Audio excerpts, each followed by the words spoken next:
Given the extreme terrestrial issues we have experienced over the recent decade, there is yet another higher factor to consider which, unless addressed, may prove fatal to our species. Originating from our nearest star, coronal mass ejections, CMEs, and their associated geomagnetic storms, with all their beauty and destructive power, although widely studied, are little understood. With the advent of electricity and an ever-growing electrical grid, we humans have experienced a taste of what effects CMEs have on this planet of ours, and although we have limited knowledge of their origin and intention, we do have enough knowledge to prepare our fragile infrastructure against such events. Our necessary reliance upon electricity itself has raised the urgent question: were a significant geomagnetic storm to occur here on Earth, similar to the one experienced in 1859, how would that affect our electricity-dependent economic system today? The beauty of an auroral display, the malfunctioning of satellites, and the damage suffered in our sensitive power grid are doubtless the result of such extraterrestrial influences. And besides the obvious destructive manifestations, might we ask how these unseen cosmic forces manifest themselves in terrestrial phenomenon? How does the surface of the Earth and its atmosphere respond to these unseen forces? How might life resonate with such forces? And can anyone, without asking such questions, so quickly demonize mankind as the main factor in our changing cosmic climate? A cosmic climate which includes the very rain and wind which we so blindly disassociate from our celestial neighbors. Here, we will attempt to elucidate not only the severe problems associated with such events and how we could physically prepare for such a crisis, but what we might learn in preparing for and extending our knowledge beyond an archaic terrestrial-bound environment, shifting our minds to the cosmic environment which subsumes the terrestrial environment. Let us take a quick look at the history of these solar storms. Solar coronal mass ejections, which produce the greatest known threat to Earth, are frequent but presently unpredictable events. The most powerful known storm occurred in 1859 at the beginning of the electrical age. It became known as the Carrington event, after the British amateur astronomer who observed two patches of intensely bright and white light from a group of sunspots near the center of the solar disk. The next day, a powerful geomagnetic storm occurred. American telegraph operators suffered damage to their equipment, and some reported a persisting signal on the line without any current being applied from their batteries. Displays of northern lights were observed at low latitudes, lasting for a full week. Another powerful geomagnetic superstorm was recorded in 1921. At that time, and up until the satellite era, the magnetic activity was associated with solar flares, which referred to the bright light observed in the eyepiece of a solar telescope. The magnetic effects could be detected by the global network of magnetic observatories, which date back to the Göttingen Magnetic Union, founded by Carl Gauss and Wilhelm Weber in 1834. The connection of geomagnetic storms to solar sunspot activity had been recognized since the studies in the 1860s following the Carrington event. But it was not until the 1970s that it was recognized that the coronal mass ejections, rather than the flare itself, were the cause of the geomagnetic storms. Since 1977, a continuous record of X-ray emissions from the solar flares has been recorded by the Earth-orbiting satellites of the GOES system. Coronal mass ejections, which may or may not follow a solar flare, are eruptions of plasma moving charged particles carrying with them a self-generated magnetic field from the solar corona. A large coronal mass ejection can contain 10 billion tons or more of such material traveling at about 1% the speed of light. It is these charged particles, mostly protons and some electrons, which, when aimed at the Earth, produce the ionospheric currents which in turn can induce dangerous currents in the electric power grid. The worst strike in modern times came on March 13, 1989, when currents induced by a coronal mass ejection tripped circuit breakers in the Hydro-Quebec network, leaving 6 million people without electricity for 9 hours up to several days. Experts have described it as largely good fortune that a northeast-wide power outage did not follow. A more powerful CME accompanied by a solar flare occurred in November of 2003, but luckily it was not aimed directly at the Earth. According to experts, a direct hit by a CME of that magnitude would likely have produced a Carrington-level event, but with far worse consequences to a vastly more electricity-dependent planet. In that case, as in some others, the solar storm occurred not in a period of peak activity, but during a period of solar minimum. However, the threat of eruptive activity increases with the onset of the maximum in the 11-year solar cycle.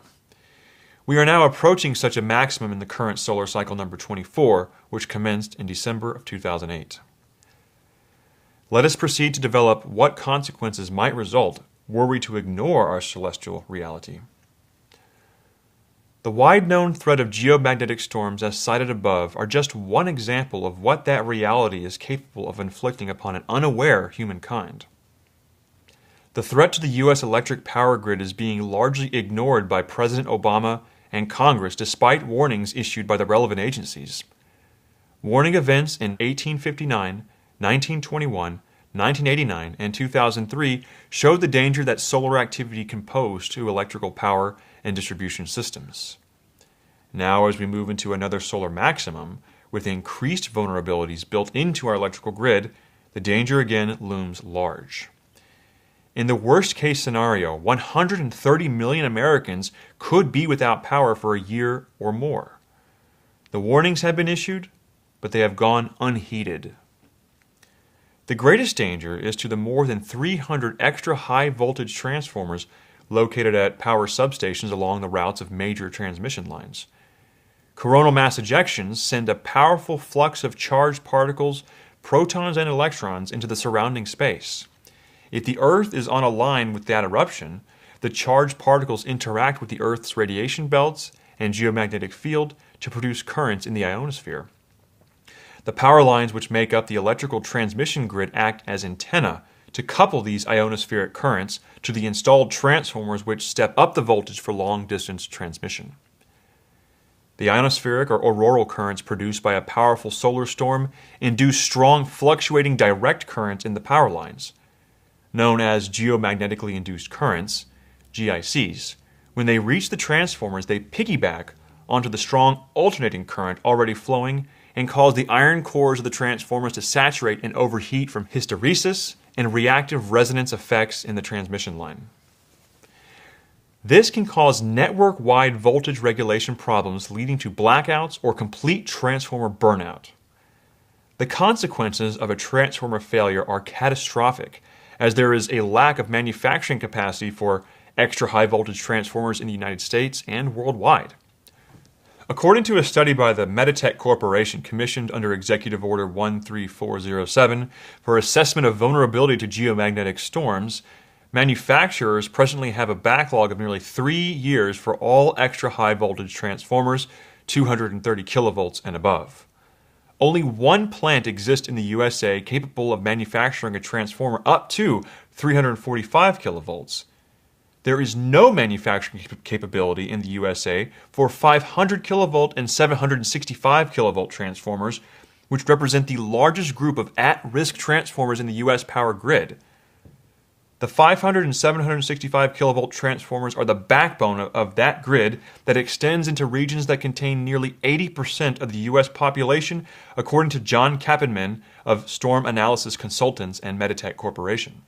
Thus, as summarized by space physicist Daniel N. Baker, who chaired the National Research Council panel on severe space weather events, and NASA Director of Planetary Sciences James L. Green, writing in the February 2011 Sky and Telescope magazine, large areas of our nation could be without electricity for months or years as power companies struggle to purchase and replace damaged hardware. Because the solar storm threat is greatest to the low-resistance power lines carrying the highest current densities, some of the most vulnerable areas are also those of the highest population concentration. Metatech estimates that more than 130 million people in the U.S.A. are at high risk for such an event. The highest risk areas are the northern states from the Atlantic seaboard to the Mississippi, coastal states from as far south as Georgia, and the northwestern states of Washington, Oregon, and Idaho. A prolonged lack of electricity in any of these areas would reduce the population to a dark age-like condition. Drinking water supply would break down for lack of pumping, and sewage service would soon cease shortly thereafter. For lack of refrigeration, the food chain would collapse and medical supplies would be lost. Fuel could not be pumped, and thus transportation would break down. Heating and air conditioning systems would cease functioning. Communication would be crippled by the lack of electricity, as well as from the direct damage to satellites and sensitive electronics, which a solar storm produces. Perhaps no internet and no cell phones. Modern life would come to a screeching halt, and a population and economic infrastructure unprepared for a return to pre-electricity conditions could descend into chaos. Now, given this ominous reality, there are three means of mitigating the threat of severe geomagnetic storms and electromagnetic pulse damage that are available to us today. 1. Provisions for replacement equipment, including spare transformers and circuit breakers. 2. Low ohmic neutral-to-ground resistors to reduce induced current levels at the transformer. 3. Blocking devices to prevent the flow of geomagnetically induced currents. Some combination of all three measures is urgently required. Maintaining reserve transformers on site, especially near critical metropolitan bottlenecks, is a must. But this would require the restoration of extremely high voltage transformer manufacturing capability in the USA and worldwide. The present backlog in production makes this option unavailable in the short term. Without these measures, the power grid remains vulnerable to a catastrophic failure. Although satellites can provide warning of impending hits to Earth from solar coronal mass ejections, there are no viable options if preventive equipment and replacement transformers are not in place. Shutting down what might be thought to be the most vulnerable points in the grid increases the risk of transformer saturation at other points by increasing the flow of power, in addition to the human and economic cost of a partial blackout in some areas. Also, as noted by Metatech, the expansion of renewable energy greatly increases the threat posed by solar storms. To supply power from wind farms requires the construction of an extensive network of 765 kilovolt transmission lines to bring the power from Midwestern states to the major metropolitan areas of the East and West coasts. In the words of Kappenman, this could result in a sevenfold increase of the existing United States 765 kilovolt transmission network infrastructure, and it would greatly escalate the vulnerability of the U.S. to geomagnetic storms, as higher voltage transformers are more vulnerable. Thanks to a satellite system, we now have sometimes up to a day or two of warning from the time of the eruptive event is witnessed on the sun's surface to the arrival of the charged particle flux, which carries most of the known danger. But, as noted, it is not sufficient to just know it's coming. Preventive devices and backup equipment must be in place to avert a catastrophic consequence. The warnings and required remedial measures reported here were delivered in repeated congressional testimony and compiled in a 2008 report by the National Academy of Sciences entitled Severe Space Weather Events: Understanding Societal and Economic Impacts. In the words of Dr. Baker, the chairman of the commission which produced the report, it is difficult to fathom how damaging an 1859 type event might be in today's world. Yet, so far, no effective action has been taken to implement the necessary defenses. So at least at this point, it should be clear that although we are unprepared, there are means by which the human race can prepare and comprehend such cosmic phenomenon. The implementation of Glass-Steagall and the impeachment of Obama are the first steps to ending the insane, deadly waste of human resources on bailing out Wall Street and the British Empire, and to preparing the human race for cosmic events manifested here on our terrestrial globe. So stay tuned to this website, as Ben Dennison of the LPAC's basement team will be producing a broader study on the implications of such space weather conditions.